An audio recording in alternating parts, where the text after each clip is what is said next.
I don't know if you've noticed the theme yet for March, but it's all about hopping into fun and hopping into fun just for yourself as a mom. Let's keep calm and mother on. Mothering is way too important to do alone and way too serious to be serious all the time. My name is Christy Thomas, and I am here shoulder to shoulder with you, mothering and enjoying life together. This is the podcast where you can focus on being mindful and taking a deep breath with me and learning new things so you can pause and savor the amazing life you already have. This week, I want to talk to you about books, about reading, about adding reading for fun to your strategy bucket of how to keep your cup full. Because remember, here at Keep Calm Mother On, I believe, like there's more than one here, I believe, and then I know some of you do too, because you've heard me talk about this and you give me high fives and say yes, yes, yes, that the best way to take care of our kids is to first take care of ourselves. So instead of imagining that we are a full cup and we're constantly tipping over and spilling from ourselves, right? Like emptying from us directly into the other people around us. I need you to remember that you best love from the overflow. So the more that you're consistently pouring into yourself, your love, your patience, your joy, your compassion for life, your self-compassion for yourself overflows into other people because you are taking care of you.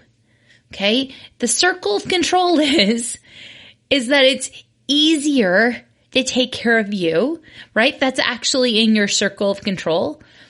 And we'd like to think it's in our circle of control to like force other people to be happy. And that's a little bit codependent, where your happiness depends on other people's happiness. And this is where I remind you, disclaimer, I am not a therapist. And if you feel like you can't be happy unless everyone else around you is, then you might want to explore therapy on that. But for today, we're talking about taking time to fill up your cup so you can enjoy life more. So then instead of tipping over and dumping your energy into other people, you're going to just naturally give energy from your overflow. And one of those activities that always fills my cup up is reading. And I've realized that, I've talked a lot about professional development sort of reading, but today, and as I've taught reading classes now for almost this whole school year, I want to remind you how important it is, how critical it is to let yourself read for fun, to let yourself read whatever you want to read, shame-free, to let yourself listen to audiobooks, and it counts as reading, to let yourself use an e-reader if that's what you need, to borrow the large print books from the library if you are at that phase of life. Do what you need to do to read for fun. And if you're like, I don't have the attention span to read for fun, I have a challenge for you. I would like you to venture your way into the picture book section of your library, okay? Make sure you have a library card. It is one of the greatest gifts that you can give yourself. Hopefully it's free. I know I've lived in places where I've had to pay for the privilege of a library card. Hopefully that changes for everyone. So get a library card, okay? And go to the kids section of the library. And if you feel like you don't have an attention span to read anything, remember that picture books are written for adults to read aloud to kids. So picture books are actually written for grown-ups. Their vocabulary level, the sophisticated language they use, some of the hidden layers of author's message versus book message, right? There's some hidden messages in there, and we know that because sometimes parents complain about that. Some of those, right, messages make the news. But here's what I need you to know. Start there. If you feel like I can't read, my brain is shot, I'm just too tired, start picking out some picture books that you want to read. And try that for a month. Maybe it's finding the picture books that you loved as a kid and you lived for as a kid and finding those again. If you're part of my generation, you might want to Google what picture books were on Reading Rainbow and start checking those out. That might be the most nourishing, kindest way to fall in love with reading again. And once you do that, once you allow yourself to read whatever you want to read without shame, you open yourself up to romance, fantasy romance, dragons, sci-fi, history, war, memoirs, cookbooks. Whatever you want to read is just right. And it's really important that if we want to raise kids that are critical thinkers, if we want to raise kids that know that moms in particular get to sit down and rest and choose pleasure and relaxation, then we should model that for our kids. When was the last time that you sat down and purposely ignored a chore that was hanging over you so you could choose pleasure? On the day I'm recording this, I posted a picture of this on Instagram stories today, and it's probably going to be the cover for this podcast. You can see my laundry pile in one part of the picture, and my feet are up. And another part, you don't see the book I'm reading because I was listening to an audiobook. Because I needed to rest my eyes, because after teaching, that's how I can relax, because I've read a lot during the day out loud. So I chose to read an audiobook for fun, and it's a book that my sister-in-law told me to read, and it's hilarious and funny, and I never would have picked it on my own, but I'm so glad I did. Okay. So I want you to read for fun. And I want you to pick books for you. And if that means that you need to invest in an e-reader so that you're more comfortable reading the books that you want to read without your family seeing the covers of them, invest in the e-reader.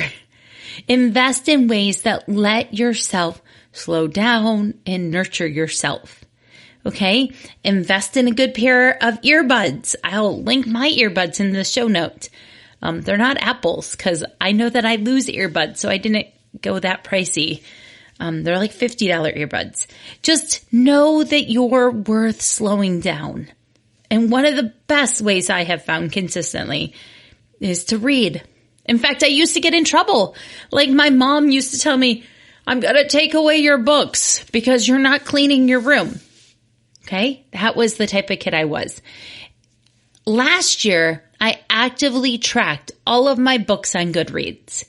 This year, I am not actively tracking all of my books on Goodreads. I had intention, and then that didn't feel good to me this year. It didn't feel good, so I didn't do it yet. And that's okay. I'm just reading as I want to read and rolling with the punches, and it's fun. I love reading, and I love talking about books, and I love hearing other people talk about books. And if you're reading a brand new book, that's amazing. If you're reading a book that's 50 years old, 100 years old, that's amazing too. I just know that it is an untapped source of pleasure.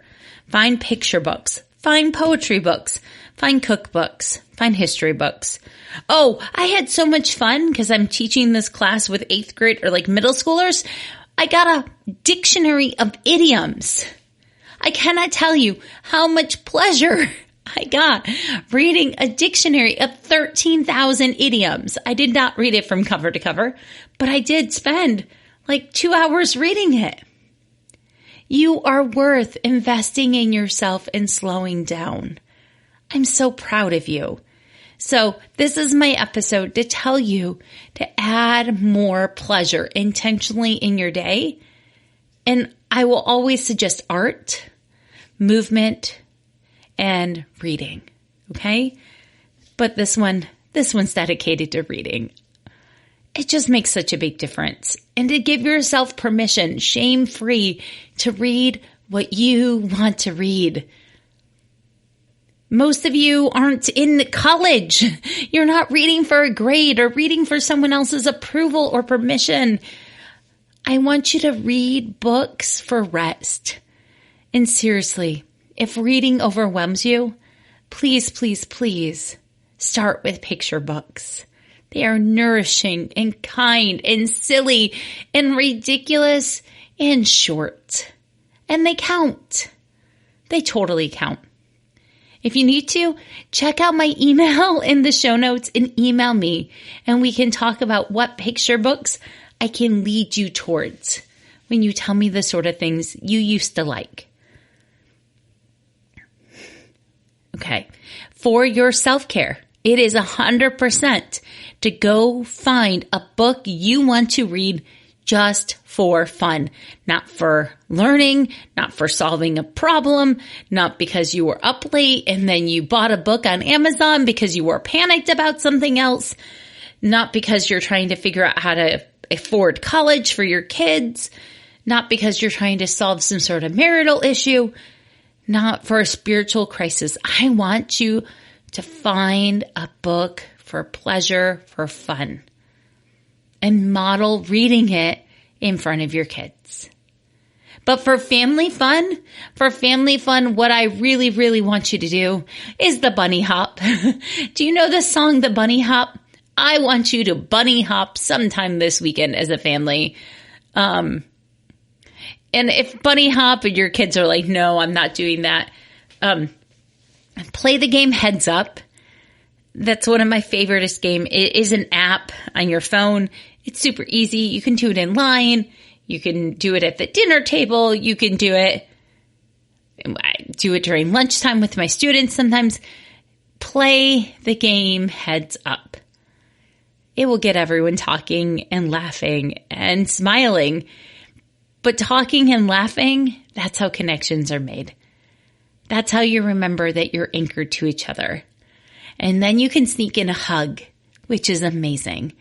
You have always been exactly the right mom for your kids. You have always been exactly the right human to be alive right now. And I am so glad to know you. I am so glad you are here on earth. And I hope you have a fantastic day and live this one true wild life. And I would be remiss to say that, if you're really looking for a book and you feel like books are too hard, besides picture books, you should probably check out the book, You're the Right Mom for Your Kids, written by me. And you can find it on Amazon. And they're short little pep talks. You can read one page a day, or you can try to sit down and read it all in one sitting. I've heard that many people have done that, even though I kind of wrote it more in like a page a day format. Okay. Have a great one. I'm glad you're here.